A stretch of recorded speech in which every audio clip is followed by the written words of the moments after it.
سلام. به جلسه اول آموزش پودمان پنجم درس نقشه‌کشی فنی رایانه پایه دهم خوش اومدید. این آموزش مربوط به رشته‌های گروه مکانیک، یعنی رشته‌های تاسیسات مکانیکی، چاپ، صنایع چوب و مبلمان، صنایع فلزی، ماشین ابزار، مکاترونیک، مکانیک خودرو و مکانیک موتورهای دریایی هست. توی این سری از ویدیوهای آموزشی من فقط پودمان پنجم کتاب که مربوط به کار با نرم افزار اتوکد هست رو بهتون آموزش میدم. خب عنوان پودمان پنجممون ترسیم نقشه با رایانه هست. توی این صفحه از کتاب درسی ابتدا در مورد اهمیت ترسیم با دست مطالبی را آورده و گفته ترسیم دستی یکی از مهمترین مهارت‌های نقشه کشیه و دست فقط یک ابزار نیست بلکه وسیله‌ای برای تبدیل تصور ذهنی به یک تصویر هستش و گفته که آموزش درست ترسیم دستی در نقشه کشی پایه خیلی مهمه و پایه نقشه کشیتون رو تشکیل میده. بعد از اون در مورد نقشه کشی به کمک رایانه توضیحاتی داده و گفته ورود رایانه امکانات زیادی رو برای ترسیم، مدل سازی و ویرایش نقشه ایجاد کرده. بعد از اون گفته که رایانه مزایایی مثل سرعت، تکثیر آسان، اصلاح سریع و تبادل اطلاعات رو داره که نقشه کشی دستی مزایا رو نداره. بعد از اون ترسیم دستی و ترسیم به کمک رایانه رو با هم مقایسه کرده و گفته که برخی‌ها تصور میکنن که با وجود نرم افزار دیگه نیازی به ترسیم دستی نیست، اما واقعیت اینه که ترسیم دستی و ترسیم به کمک رایانه مکمل هم هستن و هیچ کدوم جای همدیگر را نمیگیرن و گفته که رایانه ابزاری در دست طراحه و نمیتونه جای مهارت‌های ذهنی و خلاقی که توی نقشه کشی دستی هست رو بگیره. بعد از اون در مورد انواع نرم افزارهای نقشه کشی توضیح داده که گفته یک سری از نرم افزارها که بهشون نرم افزارهای کد میگن صرفاً مخصوص ترسیم خطوط و نقشه‌های دقیق هستن و بعد از اونها نرم افزارهای پیشرفته مدل سازی به وجود اومدن مثل نرم افزار سالیدورگ و نرم افزار کتیا. در ادامه کتاب درسی نرم افزار اتوکد رو معرفی کرده و گفته که اولین بار در سال 1982 عرضه شده و پرکاربردترین نرم افزار ترسیم دو بعدی و سه بعدی داخل ایران هست و گفته مهمترین مزیت نرم افزار اتوکد جامع بودن اون هست و همونطور که می‌دونید نرم افزار اتوکد توی همه رشته‌ها مثل رشته برق، رشته کامپیوتر، رشته مکانیک، رشته ساختمان کاربرد داره و همه رشته‌ها با توجه به نیاز خودشون میتونن از این نرم افزار استفاده کنن. در ادامه توی صفحه‌های بعدی کتاب چند تا نرم افزار دیگه به غیر از نرم افزار اتوکد رو هم در حد آشنایی معرفی کرده که ما به این قسمت‌ها کاری نداریم و از این قسمت‌ها عبور می‌کنیم. خب قسمت بعدیمون آشنایی با فضای کار اتوکد هستش که قبل از اینکه وارد این قسمت بشیم من یه نکته رو بهتون بگم. کتاب شما آموزش نصب نرم افزار اتوکد رو نیاورده.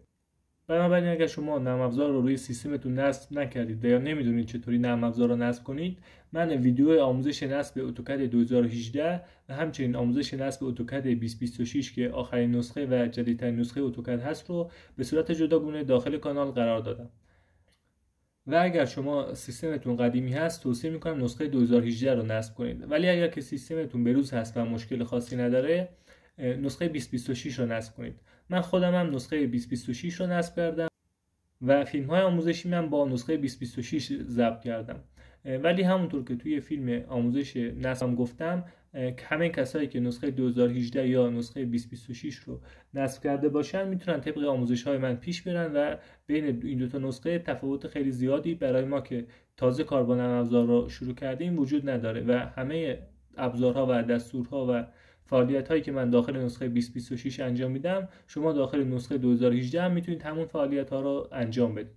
خب حالا من وارد نرم افزار اتوکد میشم و بخش های مختلف اون رو بهتون توضیح میدم. روی آیکون نرم افزار کلیک میکنم و منتظر میمونم تا نرم افزار برام باز بشه. خب بعد از اینکه نرم افزار به طور کامل باز شد برام این صفحه رو میاره که صفحه ابتدایی نرم افزار هستش.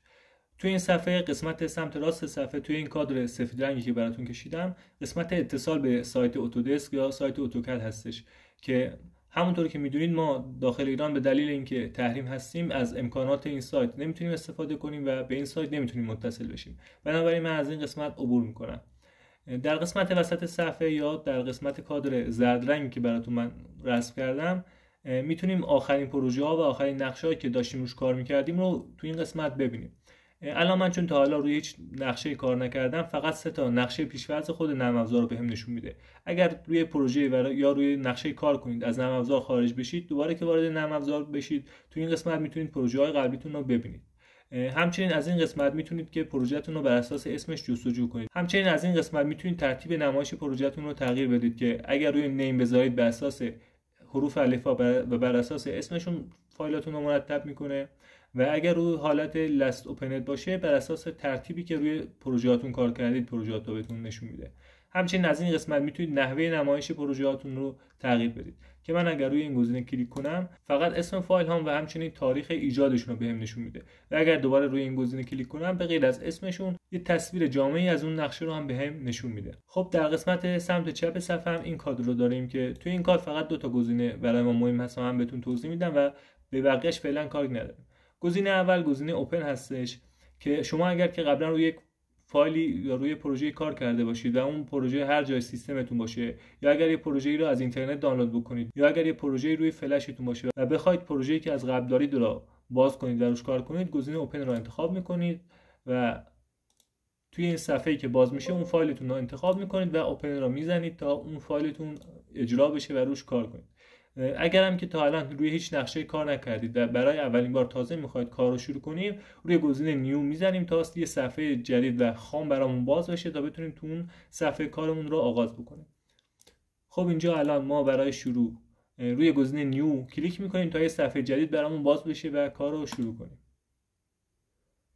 خب میبینید یک فایل جدید به اسم دراوینگ 1 یا دراوینگ 1 برام ایجاد کرد که این اسمش فعلا اسم فرضی خود نرم افزاره و بعد من میتونم اسم فایلم رو تغییر بدم.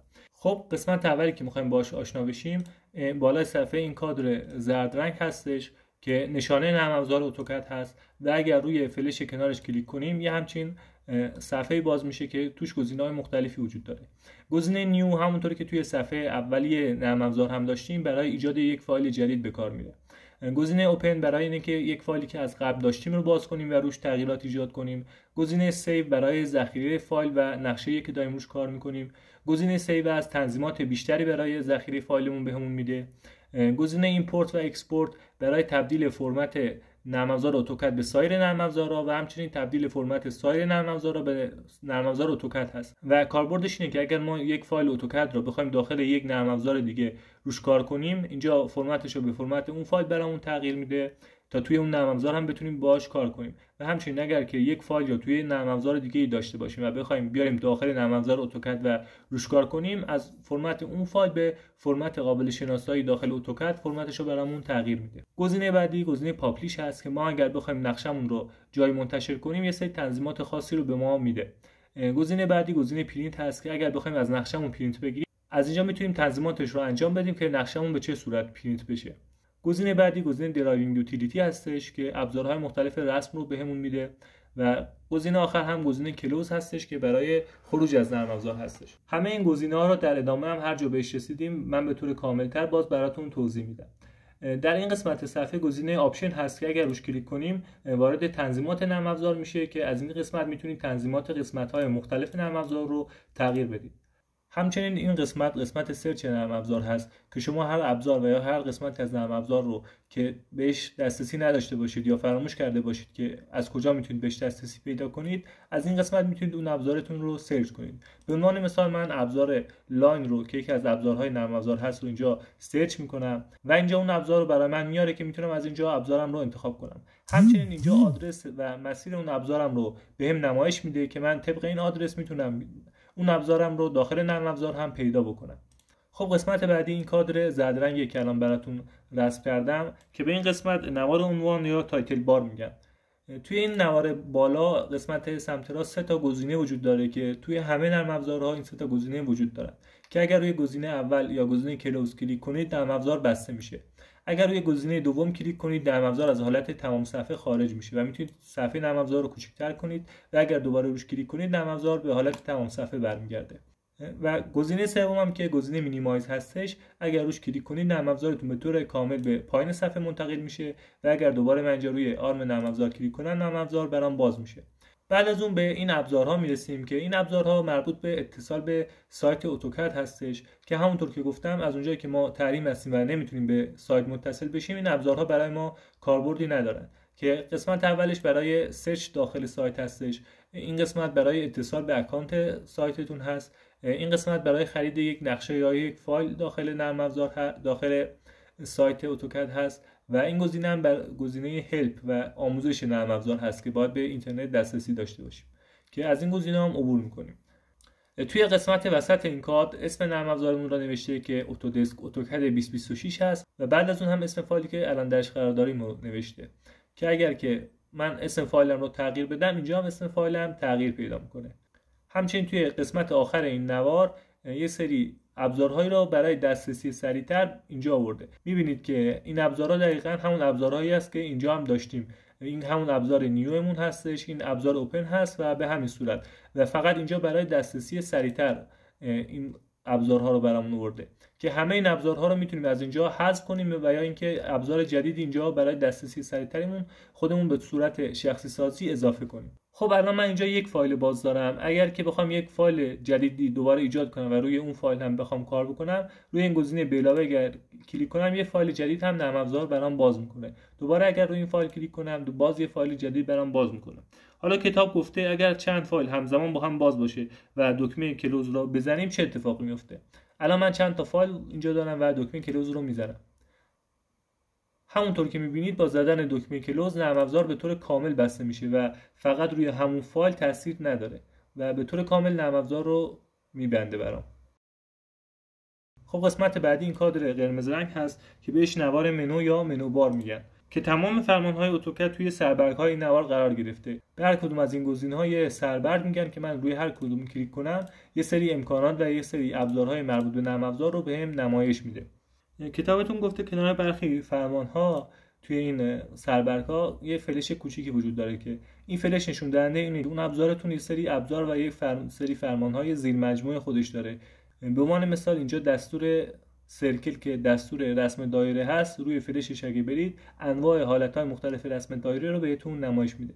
همچنین گفته که بعضی از ابزارها کنارش علامت سه نقطه وجود داره مثل این ابزار و یا این ابزار که این علامت سه نقطه نشون دهنده چیه؟ این علامت سه نقطه یعنی اینکه اون ابزارمون نیاز به یه سری تنظیمات بیشتری داره که اگر رو اون ابزار کلیک کنید یه صفحه و یه جدولی باز میشه که تو اون جدول باید تنظیمات مربوط به اون ابزار رو انجام بدید. به عنوان مثال من یک ابزار دیگه هم باز میکنم. همونطور که میبینید یه جدولی برای من باز میشه که تنظیمات مربوط به اون ابزارم رو باید توش انجام بدم. خب توی این قسمت از منو بارمون همونطور که میبینید این سه تا گزینه‌ای که بالای صفحه داریم تو این قسمت هم این سه تا گزینه رو داریم که این سه تا گزینه دیگه مربوط به کل نرم افزار نمیشه و فقط مربوط به اون فایلی میشه که الان داخلش هستیم. به عنوان مثال الان من داخل فایل دراوینگ 3 هستم و اگر گزینه کلوز رو بزنم فقط فایل دراوینگ 3 من بسته میشه و از اینجا میپرسه که آیا نمیخواید این فایلتون ذخیره بشه؟ من میزنم که نه و این فایل هم بسته میشه. همچنین الان اومد داخل فایل دراوینگ 2 من. الان من اگر گزینه تمام صفحه را بزنم فقط فایل دراوینگ 2 من از حالت تمام صفحه خارج میشه و اگر که دوباره کلیک کنم روش این فایل هم دوباره به حالت تمام صفحه داخل نرم افزار برمیگرده. همچنین اگر که این گزینه رو انتخاب کنم فقط فایل دراوینگ 2 من به پایین صفحه میره. قسمت بعدی این مستطیل پایین صفحه هستش که من دورش یک کادر زرد رنگ میکشم که بهش کامل لاین یا خط فرمان میگن و همونطور که از اسمش پیداه برای وارد کردن فرمان‌های مختلف به کار میره. به عنوان مثال اگر من بخوام یک خط معمولی رسم کنم باید دستور لاین رو توی این قسمت وارد کنم. بنابراین من اینجا کلیک میکنم و دستور لاین رو تایپ میکنم. همونطور که میبینید خط دستور نرم افزار اتوکد یه خط دستور هوشمند هستش و شما چند تا حرف اول هر دستور رو که بنویسید براتون دستورهایی که با اون حرف شروع میشن رو نمایش میده. به عنوان مثال من همین حرف اول کلمه لاین یعنی ال رو که تایپ کردم دستور لاین رو برای من اون اول کار آورد که من الان اگر که دکمه اینتر رو توی صفحه کلید فشار بدم دستور لاین برای من اجرا میشه و الان من اینجا میتونم خطی که میخوام رو رسم کنم. همچنین برای فعال کردن یا غیر فعال کردن این خط دستورمون اگر روی صفحه کلیدتون دکمه کنترل که این دکمه هست رو نگه دارید و بعدش عدد 9 رو فشار بدید این کامل لاینمون غیر فعال میشه که یه همچین صفحه میاد این تیکش رو بزنید که دیگه این صفحه رو براتون نیاره و گزینه یس رو که من بزنم این کامل لاینم غیر فعال شد. دوباره اگر که دکمه کنترل رو من نگه دارم و عدد 9 رو بزنم کامل لاینم برام فعال میشه و دوباره باز به همین صورت من چند بار میزنم که ببینید که با هر بار زدن این دو دکمه کامل لاین من فعال میشه و با زدن دوبارهش غیر فعال میشه. همچنین دستور دیگه‌ای که کتابتون آورده و اینجا میتونیم وارد کنیم، دستوریه که برای فعال کردن یا غیر فعال کردن منوبارمون یا نوار ابزارمون میتونیم از اون استفاده کنیم. اگر که توی این قسمت دستور منوبار رو من تایپ بکنم و گزینه اینتر رو بزنم، یه همچین عبارتی مینویسه که جلوش پرانتز است و داخل پرانتز یک عبارتی است. همونطور که میبینید الان داخل پرانتز عبارت یک هستش و یک به معنای اینه که الان منوبار من یا نوار ابزار من الان فعال هستش و اگر من مقدار این یک رو به مقدار 0 تغییر بدم، منوبارم اینجا غیر فعال میشه. بنابراین من اینجا مقدار 0 رو وارد میکنم و دکمه اینتر رو میزنم. همونطور که میبینید منوبارم توی این قسمت بالا غیر فعال شد. حالا برای اینکه دوباره این قسمت رو فعال کنم، دوباره این دستور رو من اینجا تایپ میکنم. دستور منوبار رو مینویسم و اینتر رو میزنم. همونطور که میبینید این دفعه مقدار پیشورزش 0 هستش و که به معنی بسته بودن منوبارمون هست. حالا من این مقدار 0 رو به مقدار 1 تغییر میدم، یعنی 1 رو تایپ میکنم و اینتر میزنم. همونطور که میبینید منوبارمون اینجا فعال شد. خب توی قسمت بعد کتابتون گفته اگر که دکمه آلت رو فشار بدیم چه اتفاقی میفته. من الان دکمه آلت رو میزنم. همونطور که میبینید توی نوار منومون توی سربرگ‌های مختلفش توی هر قسمتی زیر یه حرف از اون سربرگ خط میکشه. به عنوان مثال توی این قسمت زیر حرف P خط کشیده، توی گزینه هلپ زیر H خط کشیده و توی گزینه مثلا ادیت زیر E خط کشیده. الان توی صفحه کلیدمر هر کدوم از این حروفی که زیرش خط کشیده رو اگر بزنم وارد اون سربرگ میشه. به عنوان مثال من اگر که حرف دی رو وارد کنم، وارد سربرگ دراو میشه. من الان دی رو میزنم، وارد سربرگ دراو شد. حالا توی سربرگ باز شده دراو همونطور که میبینید اینجا هم بعضی از کلمات زیر یک حرفش خط کشیده که الان به عنوان مثال من اگر بخوام وارد ابزار ری بشم، اگر که روی صفحه کلید حرف آر رو بزنم چون زیر آر خط کشیده وارد این ابزار میشه. من الان آر رو روی صفحه کلید که بزنم این ابزار رو برام فعال میکنه و کاربرد کلیش همینه که با استفاده از صفحه کلید بتونید ابزارهای مختلف رو کنترل کنید و وارد ابزارهای مختلف بشید که یه چیز خیلی کاربردی نیست و به کار ما نمیاد. قسمت بعدیمون این نوار بالای صفحه هستش که من دورش کادر قرمز رنگ میکشم که بهش نوار ریبون میگن و برای دسترسی سریعتر به ابزارها و فرمانهای مختلف نرم افزار به کار میره. همچنین ابزارها و دستورات مختلف را به صورت شکل بهمون نمایش داده که برای کسایی که تازه میخوان با نرم افزار کار کنن کارشون رو خیلی راحت تر میکنه. نوار ریبون مثل منوبارمون از سربرگ‌ها یا تب‌های مختلف تشکیل شده که تو هر تبی که برید یه سری امکانات و یه سری ابزارهایی رو در اختیارتون قرار میده. همچنین آخر سربرگ‌ها این گزینه وجود داره که با هر بار کلیک کردن روی این گزینه نحوه نمایش نوار ریبونمون تغییر پیدا میکنه. به عنوان مثال من یه بار کلیک کردم یه مقدار نوارمون جمع و جورتر شد. باز کلیک میکنید فقط سربرگ ها هست و تبای مربوط به اون سربرگ. دوباره که کلیک میکنم این بار فقط سربرگ ها را نشونم میده و برای بار آخر که روش کلیک میکنم دوباره نوار ریبونم به طور کامل باز میشه. همچنین اگر روی این قسمت کلیک راست کنید و گزینه کلوز رو بزنید نوار ریبونتون به طور کامل بسته میشه. حالا برای اینکه دوباره نوار ریبون رو باز کنید میتونید توی این خط دستورمون عبارت ریبون رو تایپ کنیم و بعد از اینکه اینتر رو بزنیم نوار ریبونمون دوباره فعال میشه. قسمت بعدی این کادر زرد رنگی است که من میکشم که به این قسمت نوار سربرگ فایل باز میگن که همونطور که از اسمش پیداست فایل های باز من رو به نمایش میده. به عنوان مثال من الان فقط یک فایل باز دارم که فایل دراوینگ 1 من هستش و اگر بخوام یه فایل جدیدی ایجاد کنم و توی اون فایل یه نقشه جدیدی رسم کنم بدون اینکه توی این فایلم تغییری ایجاد بشه، من روی این گزینه به علاوه کلیک میکنم و یه فایل جدید برای من باز میکنه. اگر که این قسمت براتون فعال نبود یا خواستید این قسمت رو غیر فعالش کنید، کتابتون گفته که میرید به قسمت تولز توی منو بار و از اونجا آخرین گزینه یعنی گزینه آپشن رو انتخاب میکنید که وارد قسمت تنظیمات نرم افزار بشید. همچنین از این قسمت هم همونطوری که قبلا گفته بودم از این قسمت هم میتونید وارد قسمت تنظیمات نرم افزار بشید. بعد از اون وارد قسمت دیسپلی میشیم و توی این صفحه ویندوز المنت گزینه دیسپلی فایلز تب رو غیر فعالش میکنم. همونطور که میبینید الان اگر گزینه اپلای رو بزنم این قسمت بسته میشه و اگر دوباره تیکش رو من فعال کنم و دکمه اوکی را بزنم دوباره این قسمت برای من فعال میشه. همونطور که میبینید کنار اسم فایل های من الان یک علامت ستاره‌ای وجود داره که من ذره بین برم روش که قشنگ علامت رو مشاهده کنید. این علامت ستاره. حالا این علامت ستاره نشون دهنده چی هستش؟ این علامت ستاره که اینجا هم داریمش نشون دهنده اینه که این فایلمون ذخیره نشده یا آخرین تغییراتی که توی فایلمون ایجاد کردیم هنوز سیو نشده. بنابراین اگر که بخوایم این علامت بره باید فایلمون رو ذخیره کنیم. به عنوان مثال من الان فایل دراوینگ 2 رو سیو میکنم تا این علامت بره. از اینجا گزینه سیو رو انتخاب میکنم. چون فایلم تا الان سیو نشده از من میخواد که یک مقصد و یک اسم برای فایلم انتخاب کنم.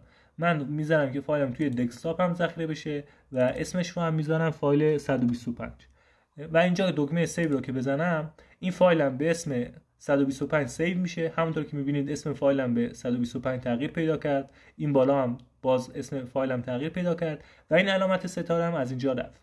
حالا اگر من بیام دوباره توی این نقشم یه شکلی رو ترسیم کنم میبینید که دوباره علامت ستاره اینجا میاد. این نشون دهنده اینه که این تغییرات جدیدی که من الان توی نقشم ایجاد کردم اینا هنوز دوباره سیو نشده و اگر که دوباره گزینه سیو رو بزنید چون که یه بار محل ذخیره فایلتون رو انتخاب کردید دیگه محلش رو به طور خودکار روی همون محل قبلی ذخیره میکنه و این تغییرات هم روی همون فایل قبلی ذخیره میکنه و این علامت دوباره میره. من گزینه سیو رو میزنم و همونطور که مشاهده کردید این علامت ستاره از اینجا رفتش.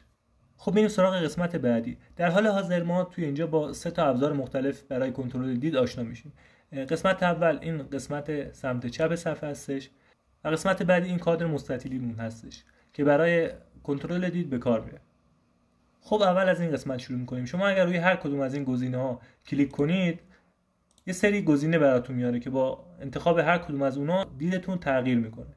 به عنوان مثلا اینجا چند تا گزینه دارم، روی این باز کلیک کنم چند تا گزینه دیگه برام میاره، روی این گزینه آخرم کلیک کنم باز چند تا گزینه برام میاره که هر کدوم از این گزینه‌ها چی هستن و چه کاری انجام میدن در ادامه باشون آشنا میشیم.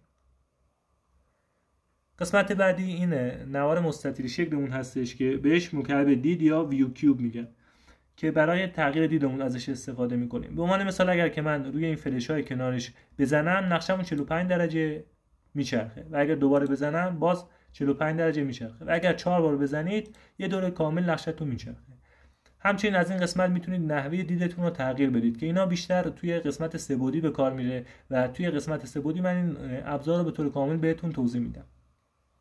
خب میریم سراغ این قسمت. این قسمت هم باز چند تا گزینه داره. اگر روی گزینه اولش کلیک کنید یه همچین ابزاری برامون فعال میشه که خودش از 8 تا ابزار مختلف تشکیل شده. هر کدوم از این 8 تا ابزار رو که شما بخواید استفاده کنید کافیه که موستون رو ببرید روی اون ابزار و روش کلیک کنید و نگه دارید و حالا با عقب یا جلو کردن موس یه تغییر توی صفحه ایجاد میشه. به عنوان مثال ابزار زوم رو که انتخاب میکنید با عقب جلو کردن موس زوم صفحتون تغییر میکنه یا اگر که گزینه پن رو انتخاب کنید یک دستی براتون فعال میشه که میتونید صفحه نمایش نقشتون رو جابجا بکنید.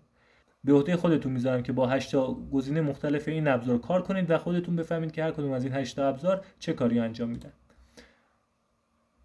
از این قسمت اگر بخوایم این ابزار رو ببندیم این قسمت علامت ضربدری که داره رو انتخاب میکنیم تا نرم افزارمون بسته بشه. همچنین برای بستن این ابزار یا داخل هر ابزار یا هر قسمتی که میریم اگر بخوایم از اون حالت و از اون ابزار خارج بشیم روی صفحه کلیدتون بالای صفحه آخرین دکمه سمت چپ گزینه اسکیپ هستش که اگر اون دکمه رو فشار بدید از این ابزارمون خارج میشه که این دکمه به این شکل هستش که من اینجا پایین صفحه داره اون دکمه رو بهمون نمایش میده. ابزار بعدیمون ابزار پن هستش که داخل این داشتیم اینجا هم به صورت جداگونه برامون میاره که من اگر این ابزار رو انتخاب کنم شکل موسم به شکل یک دست تغییر پیدا میکنه و حالا اگر هر جای صفحه کلیک کنم و نگه دارم میتونم صفحه نقشمو جابجا کنم. ابزار بعدیمون ابزار زوم هستش که اگر فلش پایینشو بزنید انواع مختلف زوم رو بهتون نمایش میده که حالا در ادامه بهتون توضیح میدم که هر کدوم از این حالتهای مختلف زوم چه کاری انجام میده. و قسمت بعدی هم باز برای تغییر دیدمون هستش که باز همه این ابزارها را داخل بخش سه‌بعدی کامل بهتون توضیح میدم. بخش بعدیمون بخش نوار ابزار یا تولبار هستش که تولبارها یک نوارهای ابزاری هستن که توشون یک سری ابزار دسته‌بندی شده قرار داره و ما با توجه به نیازمون میتونیم هر کدوم از اون تولبارها رو فعال کنیم و از ابزارهاش استفاده کنیم. برای فعال کردن هر کدوم از نوار ابزارها ما باید داخل منو بار به قسمت تولز رو انتخاب کنیم. از اونجا گزینه تولبار رو انتخاب میکنیم و از بین گزینه‌هایی که باز شده میریم وارد قسمت اتوکد میشیم. توی این قسمت 52 تا تولبار یا نوار ابزار مختلف وجود داره که هر کدوم از اینا رو که انتخاب کنید فعال میشه و هر کدوم از اینا شامل یه سری ابزار خاصی میشه. به عنوان مثال ابزار دراب من شامل همین ابزارهای لاین و سرکل و این ابزارهایی که میشه که توی این قسمت هم داشتیم که من الان اگر از این قسمت ابزار درابم رو فعال کنم یه همچین نوار ابزار این قسمت برای من فعال میشه و دقیقاً اون ابزارهایی که اون قسمت بود اینجا هم برای من برای دسترسی سریعتر میاره که همونطور که گفتم اینا برای شخصی سازیه و دسترسی سریعتر به بخش‌های مختلف نرم افزار. همچنین حالا کتابتون گفته نوار ابزار مودیفای رو فعال کنید. باز اگر بریم تو قسمت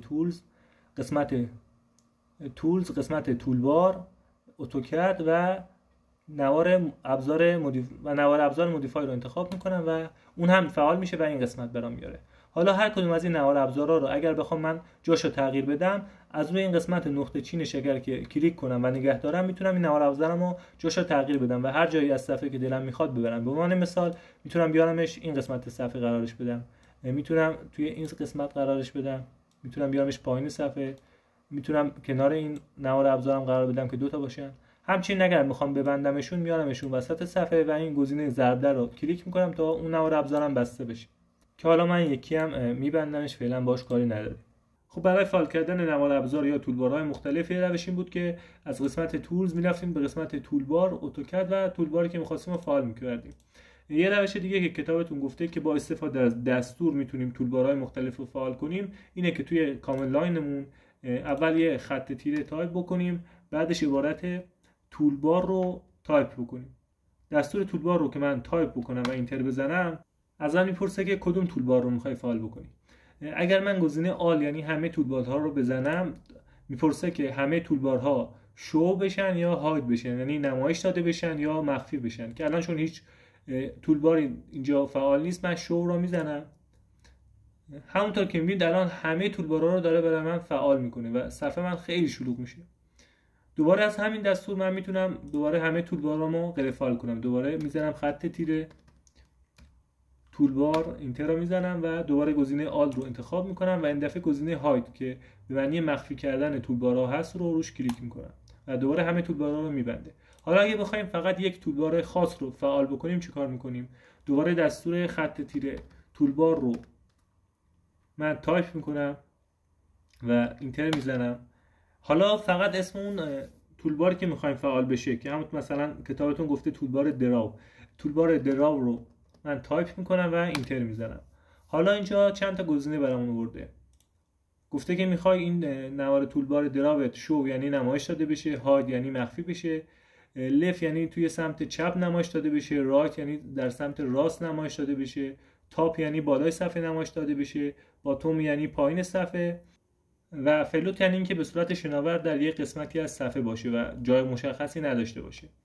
که من الان همون گزینه شو رو میزنم که به طور پیش‌فرض همونطور که میبینید نوار ابزارم فعال شد و توی این قسمت برای من آورد که همونطور که گفتم از این قسمت میتونید نوار ابزارمون رو جابجا کنیم.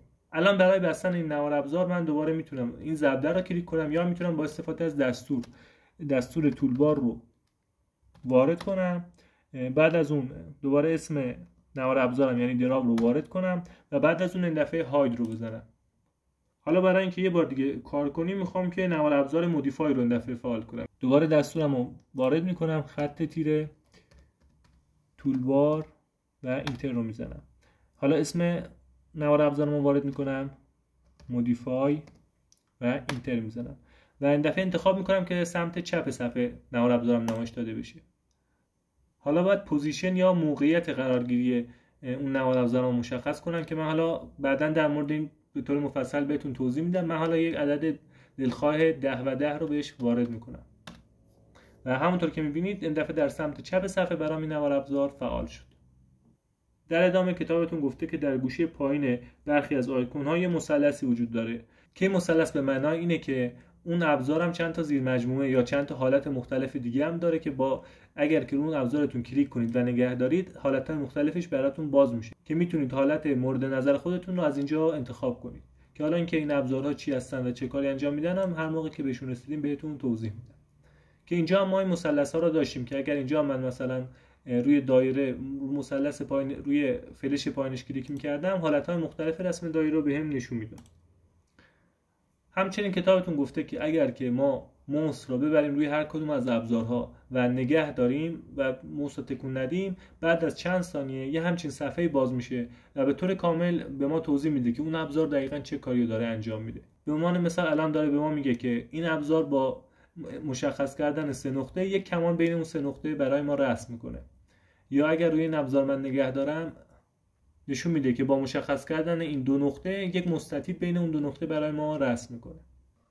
قسمت بعدیمون نشانه موس هستش که همین علامت به اضافه ای هستش که داخل این کادر زرد رنگ هستش که بهش نشانگر موس میگن دیگه، خودتون میدونید که داخل نرم افزار کار ما رو خیلی راحت میکنه. به عنوان مثال من اگر بخوام از این نقطه یه خط رسم کنم، بعد از اینکه ابزار لاینرم رو انتخاب کردم، این نمایشگر موسم رو روی این نقطه قرار میدم و از اینجا کلیک میکنم و از این قسمت یه خط رسم میکنم. قسمت بعدی یعنی سربرگ فضای مدل و کاغذ این قسمت هستش.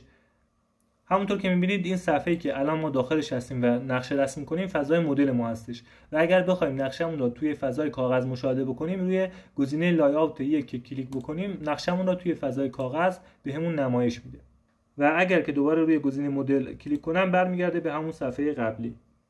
قسمت بعدیمون هم این قسمت پایین صفحه هستش که من دورش کادر قرمز رنگ میکشم که به این قسمت هم نوار وضعیت یا استاتیوس بار میگم. توی این قسمت ابزارها و تنظیمات مختلف نرم افزار وجود داره.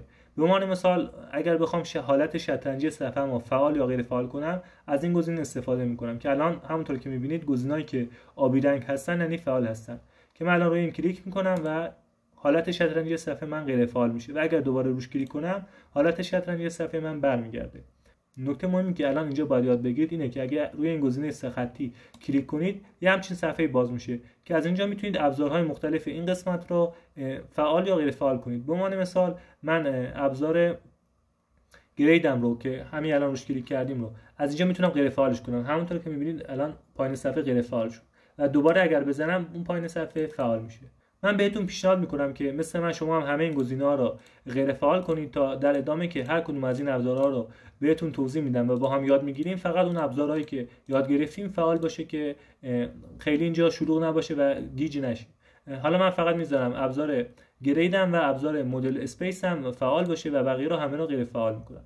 قسمت آخری که میخوایم باهاش آشنا بشیم این قسمت هستش که بهش نشانه محور مختصات میگن که محور مختصات نرم افزارمون رو بهمون نمایش میده و این مربع این قسمت نقطه صفر نقشمون هستش که حالا در مورد محور مختصات و نقطه صفر و محورهای X و Y و Z در جلسه های بعدی به صورت کامل بهتون توضیح میدم. خب اینجا قسمت آشنایی با محیط کار نرم افزارمون به پایان رسید. امیدوارم که با قسمت‌های مختلف نرم افزار به خوبی آشنا شده باشید، ولی اگر که توی هر قسمت مشکلی داشته باشید و یا هر قسمتی رو نفهمیدید اصلا نگران نباشید، چون تو بخش‌های مختلف و ابزارهای مختلف رو در ادامه هم باز هر جا که بهشون برخوردیم دوباره براتون توضیح میدم. ممنونم از اینکه تا اینجا همراه ما بودید. حتما کانال رو سابسکرایب کنید و زنگوله کانال رو فعال کنید و به زودی قسمت دوم آموزش رو هم براتون داخل کانال قرار میدم. خدا نگهدار، موفق باشید.